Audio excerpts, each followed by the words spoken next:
حضرت عثمان غنی رضی اللہ تعالی عنہ نے مکہ کے لوگوں سے بات چیت کی، مکہ کے لوگوں نے آنے کی اجازت نہیں دی، مکہ کے لوگوں نے انکار کر دیا، تو حضرت عثمان غنی رضی اللہ تعالی عنہ اور کچھ صحابہ اور بھی ساتھ تھے، ان کو وہاں پہ روک لیا گیا اور افواہ یہ مشہور کر دی حضرت عثمان کو شہید کر دیا گیا۔ نبی پاک صلی اللہ علیہ وسلم تک خبر پہنچی عثمان شہید ہو گئے۔ نبی پاک صلی اللہ علیہ وسلم نے سارے صحابہ جو اس موقع پر 1400 یا 1500 صحابہ موجود تھے، ان صحابہ کرام سے بیعت لی، میرے ہاتھ پہ ہاتھ رکھ کے بیعت کرو، آج عثمان کا بدلہ لیے بغیر نہیں جائیں گے۔ 1400 یا 1500 جو صحابہ کرام تھے، انہوں نے پیغمبر کے ہاتھ پہ ہاتھ رکھ کے بیعت کی ہے۔ جب سارے صحابہ کرام نے بیعت کر لی پیغمبر کے ہاتھ پر، نبی پاک صلی اللہ علیہ وسلم نے اخیر میں اپنا ہاتھ دوسرے ہاتھ پہ رکھ کے فرمایا کہ یہ عثمان کا ہاتھ ہے، چونکہ یہ بیعت رضوان ہے۔ اس بیعت میں جو صحابہ کرام شریک تھے، اللہ رب العزت نے ان کو اپنی رضاعت کا سرٹیفکیٹ دیا، ان سے رضاعت کا اعلان کیا کہ میں ان سے راضی ہوں۔ پیغمبر چاہتے تھے کہ اس خصوصیت میں، اس خوشخبری میں، اس سرٹیفکیٹ میں عثمان کو بھی شریک کر لیا جائے، حالانکہ عثمان وہاں موجود نہیں تھے، اس لیے نبی پاک صلی اللہ علیہ وسلم نے اپنے ہاتھ کو دوسرے ہاتھ پہ رکھ کے فرمایا کہ یہ عثمان کا ہاتھ ہے۔ تو دو موقع ایسے ہیں جن میں عثمان موجود نہیں تھے، نمبر 1 غزوہ بدر کا موقع، نمبر 2 بیعت رضوان کا موقع۔ ان دونوں موقعوں پر نبی پاک صلی اللہ علیہ وسلم نے عثمان کو موجود تصور کیا ہے۔ اسی طرح حیا والے سارے صحابہ تھے، لیکن عثمان کی حیا کا مقام ہی اور ہے۔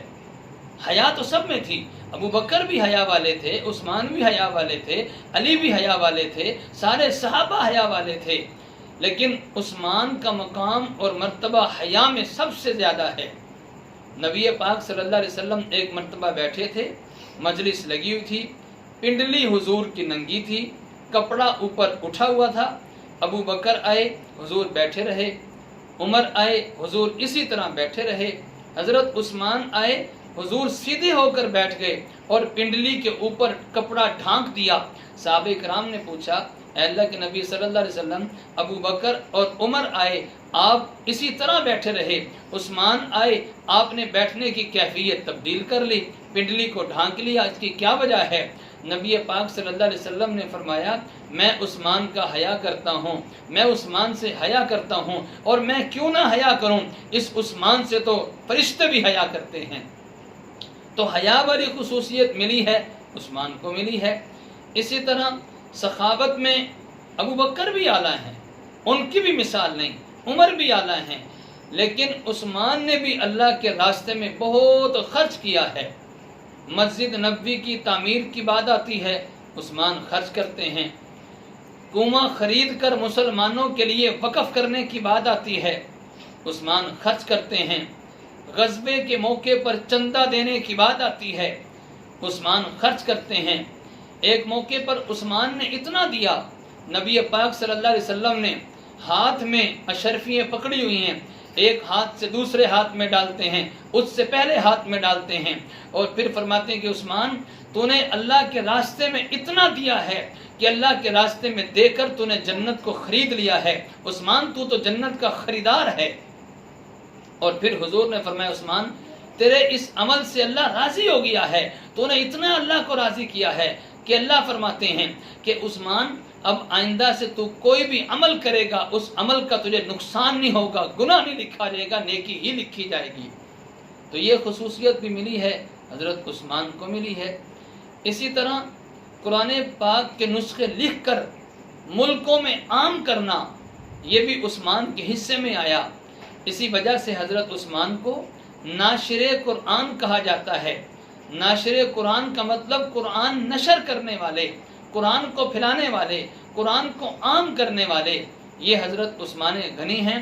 تو قرآن کو عام کرنے میں حضرت عثمان غنی خاص مقام رکھتے ہیں، یہ عثمان غنی کی خصوصیت ہے۔ اسی طرح قرآن سے والہانہ تعلق حضرت عثمان کا بہت زیادہ تھا۔ ایک رکعت میں پورا قرآن پڑھ جایا کرتے تھے۔ حضور کے زمانے میں حافظوں میں حضرت عثمان کا نام بھی آتا ہے، ایک رکعت میں پورا قرآن پڑھ جایا کرتے تھے۔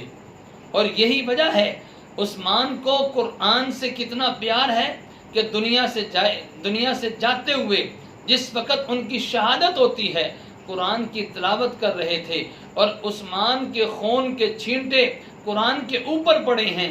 کل قیامت کے دن وہ قرآن بھی عثمان کی شہادت کی گواہی دے گا۔ تو یہ چند خصوصیات آپ کی خدمت میں رکھی ہیں۔ یہ وہ خصوصیات ہیں کہ جن خصوصیات سے اللہ رب العزت نے حضرت عثمان غنی کو نوازا ہے۔ اللہ سے دعا اللہ تعالی ہم سب کو حضرت عثمان غنی کے نقش قدم پہ چلنے کی توفیق عطا فرمائے۔